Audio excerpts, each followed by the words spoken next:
بہت پڑھا لکھا، الیکٹریکل انجینئرنگ میں اس نے ٹاپ کیا، امریکہ میں جاب کرتا، یہ بہت پاکیزہ مال سے والدین نے اس کی تربیت کی، خمس وغیرہ نکالی، لیکن کیونکہ امریکہ بھیجا پڑھنے کے لیے تو ماحول کی شاید اثرات ہوئے اس پہ. اب اس کا یہ حال ہے کہ اب اس کے اپنے بچے ماشاءاللہ ڈاکٹر انجینئر ہیں، لیکن اس کے عقائد اتنے فاسد ہو چکے ہیں کہ MI6 والے گروپ کا وہ ممبر بن چکا ہوا ہے، اس حساب سے کہ عربی میں تو اسے عبور تھا کیونکہ اس نے سعودی عرب میں جاب کی تھی، کتابیں پڑھتا ہے ہماری شیعوں کی، ان میں سے ایسی ضعیف احادیث جن میں کہا جاتا ہے کہ یعنی مثالیں دیتے رہبر معظم کے لیے، خمینی صاحب کے لیے ائمۃ الکفر اور اس طرح کے الفاظ بیان کرتے ہیں. کچھ سال پہلے کی بات ہے، اس نے میرے پیچھے پڑا رہا. جب بھی میں اسے رابطہ کرتی تھی وہ مجھے اسی طرح کی باتیں بھیجنا شروع کر دیتا تھا، ڈاکومنٹس وغیرہ، جس سے میرا دل جلتا تھا. کسی بات کو اثر نہیں لیتا تھا، یعنی وہ ساری ان کی سپیچ مجھ تک پہنچاتا تھا. ایسا ایسا پہلے میں نے کم کیا، جب دیکھا وہ نہیں ماننا ہوتا تو پھر آگا جی میں نے اس کے ساتھ نا اپنا رابطہ ختم کر دیا. اب یہاں میرے لیے کس حد تک صلہ رحمی رہتی ہے، کیونکہ مجھے بہت تکلیف ہوتی تھی جب رہبر معظم کے لیے خمینی صاحب، مراجع اعظام، یعنی وہی زبان بولتا تھا جو یاسر الحبیب وغیرہ کی تھی. اب میں نے اس لیے ڈیٹیل بتائی. اب مجھے بتائیں جزاکم کہ اللہ، میں نے اس سے نہیں فون پہ رابطہ کیا، کوئی جزاکم سال اللہ، ہونے کو ہے. جزاکم اللہ، جزاکم اب اللہ. میری ٹھیک کیا ذمہ میں داری میں بنتی ہے عرض آگے جی؟ کرتا ہوں، دیکھیے پہلی بات تو یہ ہے کہ ضروری نہیں ہوتا کہ اچھے والدین کے بچے بھی ہمیشہ اچھے نکلیں، یہ ضروری نہیں ہوتا. قرآن کریم نے کہا ہے نا کہ یخرج الحی من المیت و یخرج المیت من الحی. اللہ کا نظام ایسا ہے کہ زندہ لوگوں سے مردہ پیدا کرتا ہے اور مردہ سے زندہ. اس کی تفسیر میں علماء اور مفسرین لکھتے ہیں کہ بعض اوقات نیک والدین جو کہ زندگی کی علامت ہیں، ان کا بچہ برائیوں کا امام بن جاتا ہے، گویا میت ہے. اور بعض اوقات بدترین لوگوں کے بچے بہترین بن جاتے ہیں، وہ مردہ ہوتے ہیں، ان کے بچے زندہ ہوتے ہیں. خود انبیاء کے اندر بھی یہ چیز ہے. حضرت نوح کا بیٹا تھا، پیغمبر کا بیٹا تھا، لیکن اس کے باوجود باپ کے رستے کو اس نے چھوڑا اور گمراہی کا شکار ہو گیا. اسی طرح سے ائمہ کے ہاں بھی آپ کو اس طرح کی مثالیں ملتی ہیں کہ امام کا بیٹا تھا، رستے سے منحرف ہو گیا، جھوٹی امامت کا دعویٰ کیا، رستے سے منحرف ہوا، امامت کا حقیقی امام کی امامت کا منکر ہوا، رستے سے ہٹ گیا. جبکہ وہ ماحول تو بڑا پاکیزہ تھا جس ماحول میں اس نے تربیت پائی تھی، لیکن جب وہ باہر نکلا تو اس باہر کے ماحول میں جو ارد گرد کی غلاظتیں ہیں، لالچ ہے، طمع ہے، خود پسندی ہے، معاشرتی بیماریاں ہیں، نفسیاتی بیماریاں ہیں، انہوں نے اس کو اپنے جکڑ میں لے لیا اور اس کے نتیجے میں وہ گمراہ ہو گیا. لہٰذا یہ اپنے بھائی کے والے جو آپ نے بات کی ہے، یہ بھی اسی طرح سے ہے. آپ کے والدین نے واقعی محنت کی ہوگی اور حلال کا کمایا ہوگا اور تمام شرعی واجبات کا خیال رکھا ہوگا، لیکن بعض اوقات ایسا ہوتا ہے. اس میں جس چیز پر توجہ دینے کی ضرورت ہے وہ یہ ہے کہ عام طور پر ہمارے معاشرے کے اندر ویسٹ جانے کو اور ویسٹرن کنٹریز میں تعلیمی اداروں میں پڑھانے کو اپنے لیے ہم معراج سمجھتے ہیں. میں ویسٹ کا مخالف نہیں ہوں، یہ بات ذہن میں رکھیے گا. نہ میں ویسٹ میں موجود تعلیمی اداروں کا مخالف ہوں، نہیں. علم اگر چین میں بھی ہے تو اس کو حاصل کرنا چاہیے. یہ دین کا حکم ہے کہ آپ علم کے حصول کے لیے سفر کریں، چاہے کہیں پر بھی آپ کو علم ملے. لیکن علم کے حصول، ڈگری کے حصول، روزی کے حصول، پیسے کے حصول میں آپ کو ان حدود کا ضرور خیال رکھنا چاہیے کہ کہیں وہ چیز آپ کو دین سے باہر نہ کر دے، دین سے باہر اس طرح سے نکال نہ دے کہ دنیا تو مل جائے، دین آپ سے چھن جائے. رسول کریم صلی اللہ علیہ وآلہ وسلم کی بارگاہ میں ایک شخص ہر نماز کے موقع پر پہلی صف میں ہوتا تھا. آیا ایک دن، کہا کہ یا رسول اللہ میں بڑی محنت کر رہا ہوں لیکن مجھے کچھ نہیں مل رہا، آپ میرے لیے دعا فرمائیں. فرمایا کہ دیکھو تم اگر اسی طرح سے رہو تو تمہارے لیے زیادہ بہتر ہے. عرض کیا یا رسول اللہ میں نمازی ہوں، 5 وقت کا نمازی ہوں، ہمیشہ آپ کے پیچھے رہتا ہوں، مجھے اگر مل جائے تو میں آپ کے دین کی خدمت کروں گا، غریبوں کی خدمت کروں گا. کہا تمہارا ظرف چھوٹا ہے. کہا نہیں میں اپنا ظرف بڑھاؤں گا. اچھا چلو ٹھیک آزما لیتے ہیں. 2 درہم نکالے، فرمایا کہ یہ 2 درہم تمہارے پاس امانت، میں تمہیں قرض دے رہا ہوں، جاؤ تجارت کرو. وہ بندہ گیا، اس نے تجارت شروع کر دی. چند دنوں میں 2 کے 4 ہوئے، 4 کے 8 ہوئے، 8 کے 16 ہوئے، 16 کے 32 ہوئے، 32 کے 64 ہوئے. ہوتے ہوتے وہ بہت بڑا تاجر ہو گیا. اب تو اس کے دکان کے سامنے لائن لگ جاتی تھی، اور پھر اتنا رش بڑا اس کا کہ اس نے کئی ملازم رکھ لیے. لیکن اس کا اثر یہ ہوا کہ اب ظہر کی نماز میں وہ حاضر نہیں ہو سکتا تھا، عصر کی نماز میں حاضر نہیں ہو سکتا تھا. مشکل اس کو پیش آتی تھی. رسول کریم نے بلوایا اور پوچھا کہ کیا مسئلہ ہے؟ کہا کہ یا رسول اللہ میں اتنا مصروف رہتا ہوں کہ جی بہت چاہتا ہے لیکن نماز میں حاضر نہیں ہو سکتا، میں ان نیکیوں میں شریک نہیں ہو سکتا. اتنا مجھ پر پیسوں کے حوالے سے رستے کھل چکے ہیں کہ سر اٹھانے کو فرصت ہی نہیں ملتی. جہاں ہاتھ ڈالتا ہوں وہ خاک ہو تو سونے میں تبدیل ہو جاتا ہے.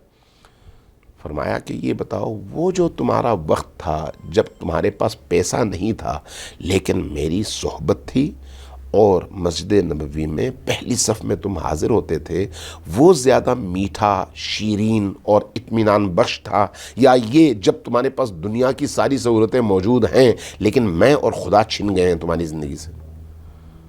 عرض کیا یا رسول اللہ وہ زیادہ پرسکون تھا. فرمایا حاضر ہو؟ عرض کیا یا رسول اللہ میں حاضر ہوں. کہا میرے وہ جو 2 درہم تمہیں میں نے تجارت کے لیے امانت دیے تھے وہ 2 درہم مجھے واپس کر دو. وہ 2 درہم واپس لے لیے. وہ شخص چلا گیا. اگلے ہی دن سے اس کا زوال شروع ہو گیا. ہوتے ہوتے ہوتے ہوتے پہلے والے مقام پر پہنچا کہ بڑی مشکل سے گھر کا گزارا چلتا تھا، لیکن اب پہلے کی طرح سے رسول اللہ کی معیت میں ہمیشہ صبح و شام، ظہر، عصر، فجر، مغرب، عشاء، ہمیشہ نبی کریم کے ساتھ. بعض اوقات دنیا انسان کو یوں کر دیتی ہے، اور اس کی چکا چون کی وجہ سے انسان ان چیزوں کو جو اس کو خدا، رسول اور اللہ کے رسول اور رسول اللہ کی اولاد سے پیار کرنے والوں سے، ان کی راہ کو اپنانے والوں سے دور کر دیتی ہے. یہ دنیا ہے. لہٰذا ایسی صورتحال میں ان کے لیے آپ دعا ہی کریں. ایسا ہو سکتا ہے، پہلی بات. دوسری بات، جہاں تک آپ کے فریضے کا تعلق ہے، دیکھیں آپ کا فریضہ یہ ہے کہ وہ آپ کا بھائی ہے، آپ نے اس سے حسن سلوک کرنا ہے، آپ نے اس کو سلام بھیجنا ہے، آپ نے اس کو کبھی تحفہ تحائف بھیجنے ہیں، آپ نے اس کے بچوں سے پیار کرنا ہے، آپ نے اس کے گھر کے لیے، اس کے لیے دعا کرنی ہے. یہ آپ کا فریضہ ہے. وہ جو آپ کو اس طرح کے میسیج بھیجتا ہے آپ پڑھے بغیر ڈیلیٹ کر دیں، کوئی حرج نہیں ہے. لیکن آپ کی طرف سے جو صلہ رحم کی ذمہ داری ہے اس میں کوتاہی نہیں ہونی چاہیے. اس کے لیے دعا بھی کریں. ایسے لوگ ہو سکتا ہے کسی لالچ کی وجہ سے نہیں بلکہ ذہنی طور پر کلیئر نہ ہونے کی وجہ سے گمراہی میں پڑ جائیں، اس کا امکان ہے. آپ اس کے لیے دعا کریں. ہو سکتا ہے کبھی اس پر اللہ رحم کرے اور اللہ اس کو ہدایت کا رستہ دکھا دے، ائمہ اس کا ہاتھ تھام لیں اور واپس آ جائے اس رستے کی طرف. لیکن آپ اپنا رستہ چھوڑیں نہیں، اور اس کو جو صلہ رحم کے حوالے سے آپ کی ذمہ داری ہے اس ذمہ داری کی ادائیگی میں آپ کوتاہی نہ کریں اور اس کو محروم اس سے نہ کریں. نتیجتاً آپ پر تو اللہ کی رحمت ہوگی ہی اور آپ پر وہ ساری برکتیں نازل بھی ہوں گی. ہو سکتا ہے کسی وقت آپ کے دل سے نکلنے والی دعا کے نتیجے میں اس کی بھی ہدایت ہو جائے. بہت بہت شکریہ. کوئی اور سوال ہے؟ میں بارہ بات کر رہی ہوں یو ایس اے سے. میں بڑی دیر سے سن رہی تھی، اپنا ہاتھ میں نے ایک دفعہ نیچے کیا کہ نہیں آپ بہت تھک گئے ہوں گے، بڑا لمبا ہو گیا. نہیں اللہ سلامت رکھے. ابھی ٹائم ہے، دو گھنٹوں کا ہمارا وہ ٹائم ہوتا ہے، تو ابھی تقریباً 11 منٹ باقی ہیں. آپ سوال کر سکتی ہیں. میں جو پورا آپ کا سن رہی تھی تو اس میں یہ سوچ رہی تھی کہ ہمارے یہاں جو ہے وہ جہیز جو ہے اس کو لوگ فوکس کرتے ہیں کپڑے، جولی وغیرہ وغیرہ وغیرہ، لیکن مجھے لگتا ہے کہ پیرنٹس کو اسپیشلی لڑکیوں کو جو سب سے پہلے تعلیم دینی چاہیے وہ سورہ نساء کی دینی چاہیے. پھر وہ ہر چیز سے جو ہے وہ سمجھے کہ اسلحہ ریز ہوگی، کیونکہ انہیں پتا ہوگا کہ ان کی حقوق کیا ہے ایکچولی. وہ قرآن میں سے کوئی ایک جو چیز ہے وہ سورہ نساء، اس کو ضرور پڑھ لے، وہ بہت ساری برائیوں سے بچ جائیں گی. میری زندگی میں مجھے سورہ نساء بعد میں صحیح سے سمجھ آئی، جب کوئی آپ کی زندگی میں کوئی حادثہ ہو جاتا ہے تو آپ سب سے پہلے اللہ کی طرف ہی راغب ہوتے ہیں.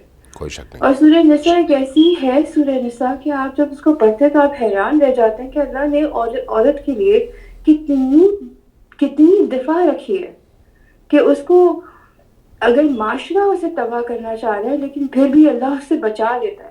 نہیں، اللہ کتنا غفور الرحیم ہے. تو میں آپ کی جو اوور آل جو بات سن رہی تھی، میں نے کہا میں کیا سوال پوچھوں گی، لیکن پھر بھی میں پھر ایک سوال پوچھتی ہوں. مجھے پتا ہے کہ آپ کیا بولیں گے، لیکن اچھا ہوگا کہ دوسرے لوگ بھی سنیں. بہت خوب.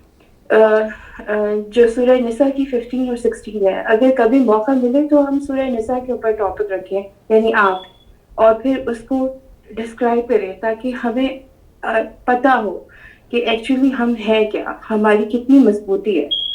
تو بس مجھے لگتا ہے سوال پوچھنا ٹھیک نہیں ہوگا، لیکن بس یہ کہ اگر آپ سورہ نساء کو اپنا ٹاپک بنائیں. بہت خوب، بہت خوب، بہت خوب. میں اس حوالے سے ایک دو نکات آپ کی خدمت میں عرض کروں. دیکھیں، قرآن کریم اپنے بائے بسم اللہ کے آغاز سے لے کر والناس کے سین اور اختتام تک، قرآن کریم کا ہر لفظ، ہر آیت، ہر صورت، اس کا خطاب انسان سے ہے، اور انسان کی مختلف کیفیات کا اس میں علاج بھی ہے اور حل بھی ہے. اس لیے قرآن کریم کو محبت کے ساتھ، عشق کے ساتھ پڑھنے کا حکم ہے. اس لیے قرآن کریم کو غور کے ساتھ پڑھنے کا حکم ہے. اس لیے قرآن کریم میں تدبر اور تفکر کی دعوت دی گئی ہے. قرآن کریم معشوق کی طرف سے عاشق کے لیے پیغام ہے. عاشق کو معشوق کا پیغام ملے تو وہ والہانہ انداز میں اس کو پڑھتا ہے. اور اگر انسان والہانہ انداز میں اپنی روح کی تشنگی کو مٹانے کے لیے قرآن کو پڑھنا شروع کر دے تو یقینی طور پر اس کے قلب اور اس کی روح کی تمام تر کمیوں اور تمام تر محرومیوں کا علاج قرآن کریم میں موجود ہے. آپ نے سورہ نساء کی نشاندہی کی 15 اور 16 آیت کے حوالے سے، بہت اچھا کیا. یقینی طور پر یہ ہونا چاہیے. میں تو یہ سمجھتا ہوں کہ قرآن کریم کا ایک موضوعی، قرآن کریم میں چونکہ ہزاروں موضوعات ہیں، ان تمام موضوعات کا احاطہ ممکن نہیں ہے. اور قرآن کریم کی صورت بصورت اگر آپ تشریح اور تفسیر شروع کر دیں تو وہ بھی بڑا طولانی ہو جاتا ہے.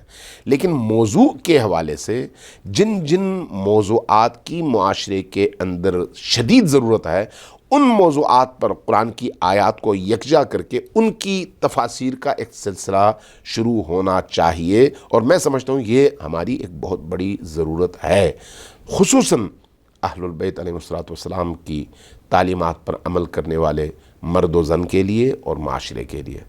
اللہ اگر توفیق دے تو انشاءاللہ تعالیٰ کسی موقع پر اس کو بھی اپنی زندگی کا ہدف بنا کر ہمیں یہ کام کرنا چاہیے.